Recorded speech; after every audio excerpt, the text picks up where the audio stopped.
Question number 4, this seems to be from ionic equilibrium topic. So there are 2 marks for buffer definitions. So a buffer solution would resist changes in pH. So their solutions, it is a solution where the pH roughly remain unchanged, and this is in response to when a little bit of acid or a little bit of base, acid or base, or alkali actually. So, base is alkali, well, base is soluble, alkali is soluble base, okay? When a little bit of acid or base is added to it. So that's the second bit of the definition to get the 2 marks there. Write equations, so you will see that there's plural there, and this is in response to how this HCO3 minus control the pH of blood. As stated in the syllabus, this doesn't act alone. In fact, what you have will be H2CO3 together with HCO3 minus. This is the buffer in blood system. Okay, so you have a weak acid and you have the salt of the weak acid. So let me just put this down somewhere so that I can work with the 2 equations there. So this is stated in the syllabus. Obviously, I don't know which part, but it's under ionic equilibrium. It should be towards the end of buffer equation there. So when I talk about pH of blood, this is the H plus that I added. So this is what you add. It has to react with something from the buffer. This is a H plus, is an acid. It's not going to react with the acid. It will react with the salt of the weak acid. It will react with HCO3 minus from the buffer.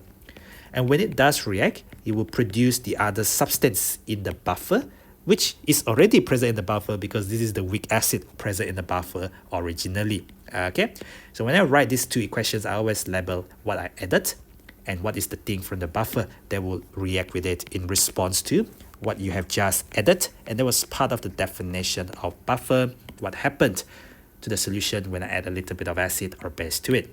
The first thing, I added acid. The second thing, I added some base, some OH minus. OH minus is not going to react with HCO3 minus. It will instead react with the acid, which is the H2CO3 from the buffer, and you will deprotonate. You will take away the H plus from the H2CO3. You will produce H2O. As you take away the H plus, this loses a H plus, and you will get the hydrogen carbonate ion, which HCO3 minus was already the other component in the buffer system. And in reacting with the H plus added and OH minus added in small amount, you are producing the other substance which are already present in the buffer, and that is how the pH get regulated and they don't change very much, because that's the definition of buffer solution there. Now with something that looks a bit more complicated, this is a H2PO4 minus. If you can think of this as the HX, then it will donate the H plus, and this is now your X minus. If you can get past that, you should be alright if you can label HX going to H plus and X minus. We now want the pH of a buffer solution. We know that when we have Ka, we have H plus X minus over HX. These are all concentration at equilibrium. For a buffer system, your H plus is not the same as the X minus because you are also having the salt. This is the salt that you are adding in. So the salt is completely soluble. Completely soluble salt would mean that you are not in equilibrium.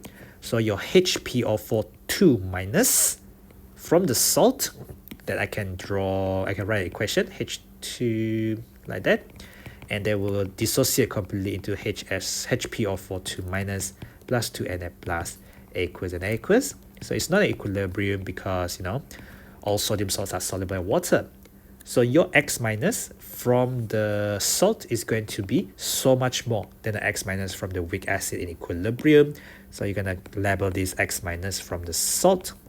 And then the other approximation is that your weak acid dissociate very little. It is still equilibrium, partially dissociate only. Your concentration at equilibrium for the acid is going to be really similar to your initial concentration, which is before you dissociate. Before you dissociate, your concentration is not going to change much once you reach equilibrium because very little of it dissociate. This is the approximation, and some students usually just memorize the formula. I usually just start from basic principles, whether I have the weak acid or whether I have the buffer. Now what do I get? So we know that these and these don't really react. So what do I have to put in? So we want the pH. So realistically speaking, I want to make H plus my subject. So I move my HX initial to the one up there. So Ka multiplied by HX initial divided by the X minus of the salt. Now here's the interesting bit, because I just need to put in the correct stuff. So the H plus, the Ka is 6.2 times 10 to the minus 8, 10 to the minus 8 there, just in case I'm looking at this the wrong thing. 10 to the minus 8 there, multiplied by the HX initial, which is the 0.3 mole per dm cube. This is concentration. Then you say, okay, 100 cm cube, 100 cm cube. I mix them two together, I get 200 cm cube. Surely my concentration would change. Okay, but your mole is the same. They don't react, right? You just mix them together.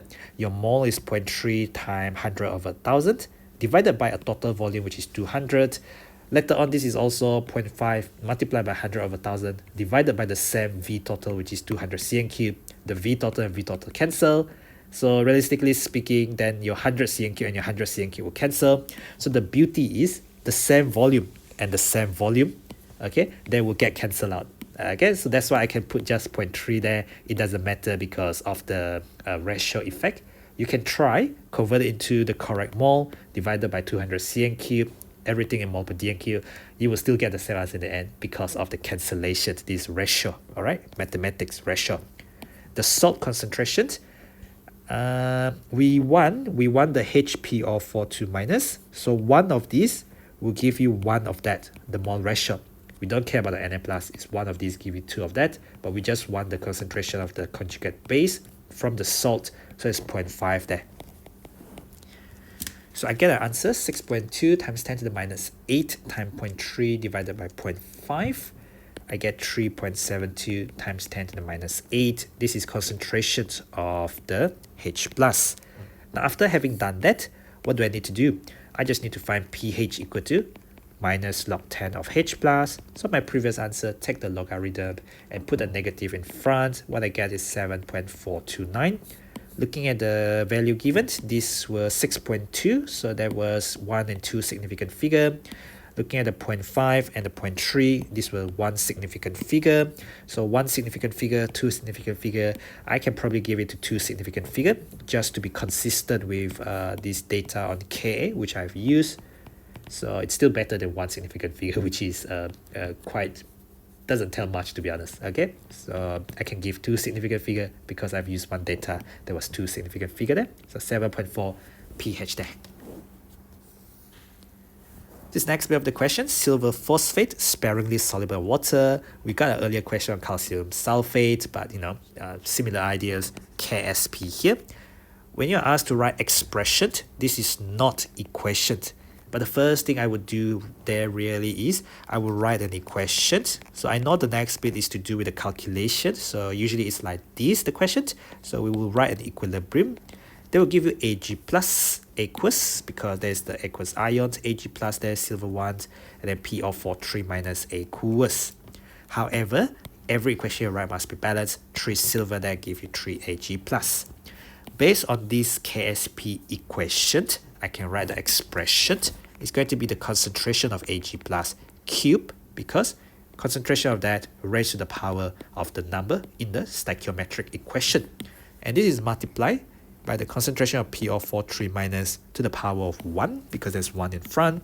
And I forgot that this equation is actually solid on the left hand side. So you give the solid a unity concentration that don't appear in the KSP expression.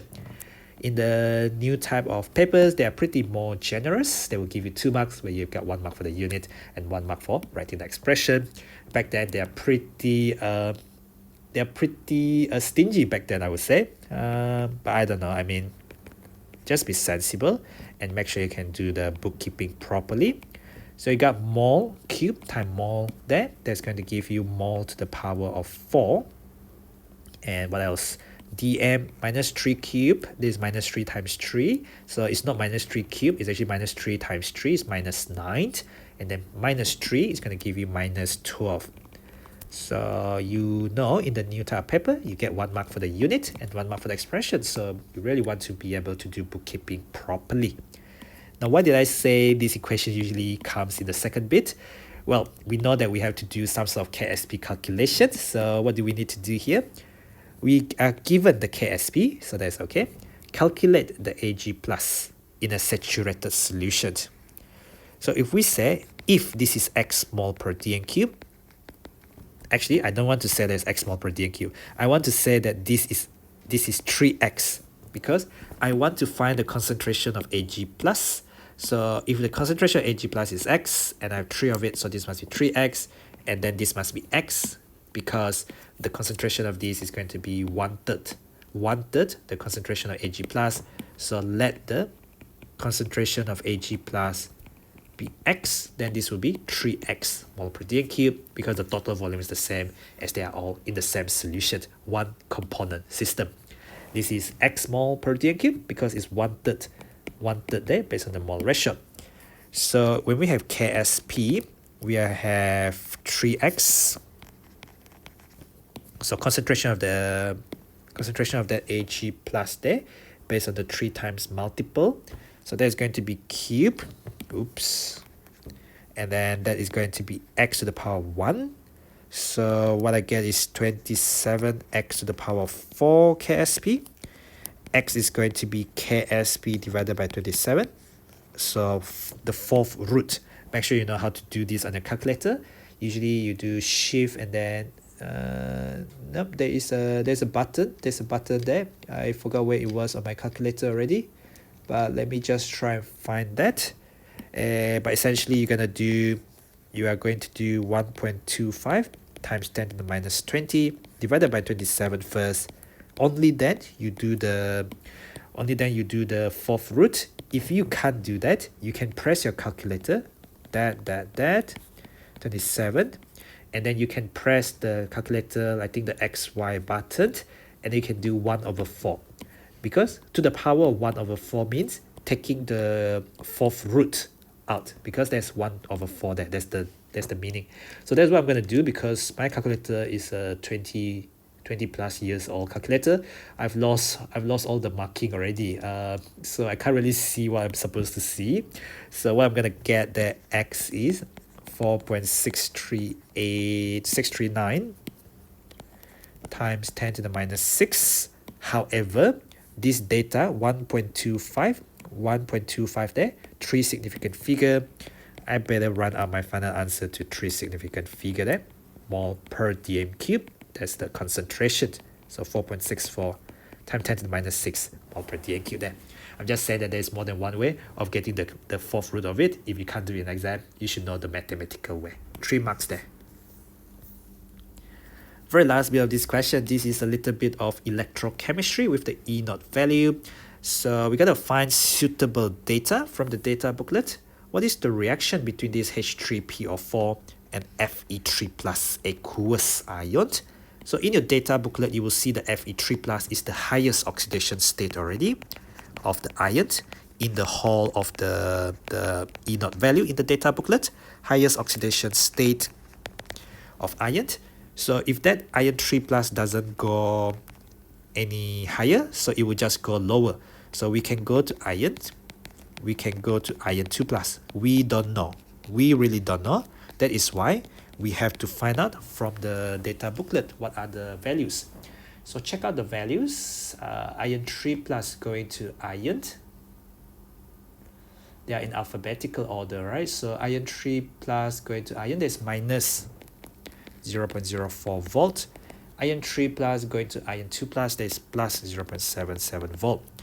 If there's the highest oxidation number, it's going to go lower. So we are saying that these are ERAT and ERAT, because they will go lower. They will go lower oxidation number, so they undergo reduction. If they undergo reduction, then that is the ERAT. And this must be the EOX. So if that is ERAT and there's EOX, for the reaction to happen, we want the E cell. We want the E cell to be greater than 0, so that your delta G, which is minus NFE cell, as stated in the 2022 syllabus, you will see that this delta G equal to minus NFE cell is already in the syllabus. N is the number of electrons, F is for the constant, so when your E cell is greater than 0, delta G is going to be negative times positive, positive, positive, delta G will be negative, and therefore only then your reaction will be feasible and also spontaneous. But anyway, so what do we want here? If this is our EOX, we want our E-red to be more positive than this.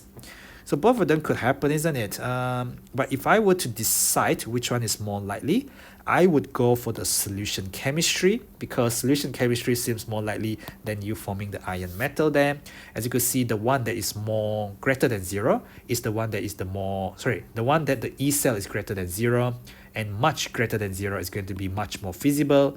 Not so much greater than 0, not very feasible. So this is bigger than that, more positive than that, but it's not much bigger. This is much bigger than that. I would probably go for this. If I go for that, that means the iron 3 plus is going to go to iron 2 plus, like that. And I have 2 electrons there, so I'm doing oxidation which is going this way, whereas the iron 3 plus is going that way. And I have to multiply this whole thing by 2 because I have to cancel out the electrons, lowest common multiple, right? So that is going to be 2 iron 3 plus, and then everything on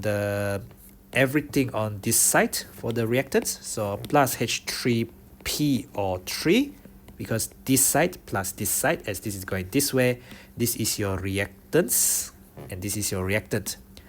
What else? Plus H2O, and then they will give you 2 iron 2 plus, because I multiply the whole thing by 2 to cancel out the 2 electrons there. And then I will get everything here as the product except the electrons, because that cancel out. So that and 2H plus there. So hopefully that makes sense there. I better try and move my stuff a bit down there, because otherwise it looks very confusing. I wonder if I can move this a bit lower. Just give me a minute. I better move this somewhere.